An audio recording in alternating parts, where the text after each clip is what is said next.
Today we're going to be making a pocket-sized Moleskine into a lay-flat notebook. You can see here I've removed the spine covering from my first one, and I've got a graph notebook here. I'm going to show you how to do this project. The reason I'm posting this is not because it's particularly challenging, but because when I was looking to see if a video about doing this existed on YouTube, I couldn't find one. So see, when you remove the spine, it lays flat, doesn't close up on you. It also allows you to fold the journal in half while you're writing. I show that later in the video. I'm recording a voiceover afterwards. There's too much background noise. So we've got materials here, a small cutting mat, and an X-Acto knife. The smaller kind of craft X-Acto knife definitely works better than a larger utility knife. Later in the video I do take out the utility knife and try to use that, and it's not very helpful. I just also have this small pair of scissors.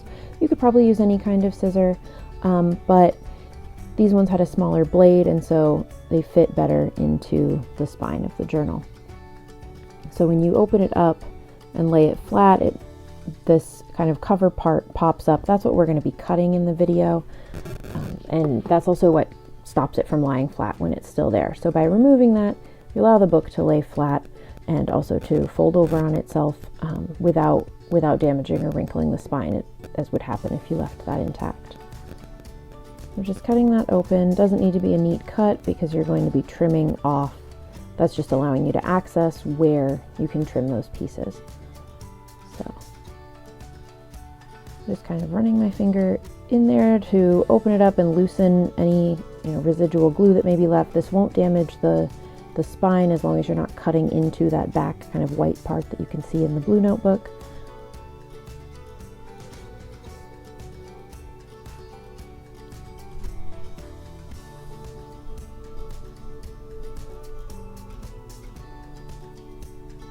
The first side is a little tricky to do, trying to pry that back and also see inside to make sure that you're cutting as close to the spine as you can. You can always clean it up a little bit after.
Here you can see I've cut off one side and now I'm just working on the other side. It's a little easier to see how to actually do this way, but it's also a pretty straightforward project, and I'm going to guess that everyone here watching can figure this out.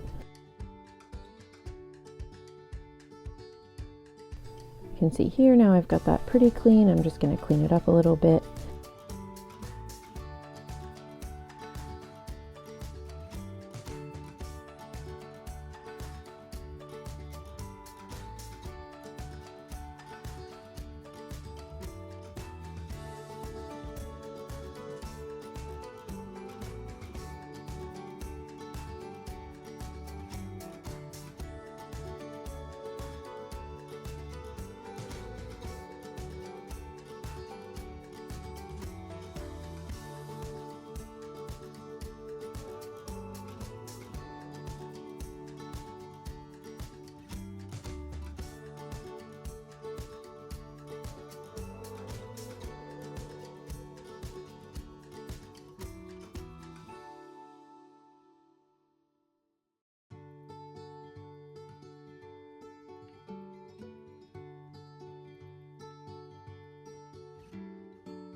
Okay, now that we've got that taken care of, one of the things that I like to do with any of these notebooks is to just kind of open it to random pages and press down on the spine to, again, help it just lie flat. This was something that I saw actually in one of Ryder Carroll's bullet journaling videos years ago. And I'm not a bullet journaler. It's not a system that works for me.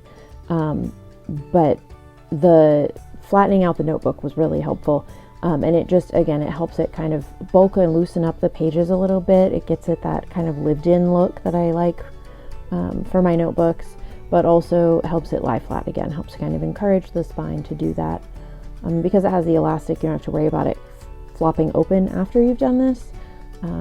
It tends to stay pretty good. I'm not sure if I'm going to keep that bookmark. I did take it off of this one, and ultimately I do end up taking it off of the graph notebook as well. I just don't find that I use them. I usually stick my pen in the blank pages where I am. And so just, keep lying that flat. And then if you do want to take off the bookmark, it doesn't damage the spine in any way. It comes off very easily, but it'll also stay pretty tight even after cutting off the spine. So whichever your preference is, I ended up taking it off. I didn't really like the color or the utility of it. So yeah, that's how you change a regular pocket-sized Moleskine into a lay flat banded notebook. See you in the next video.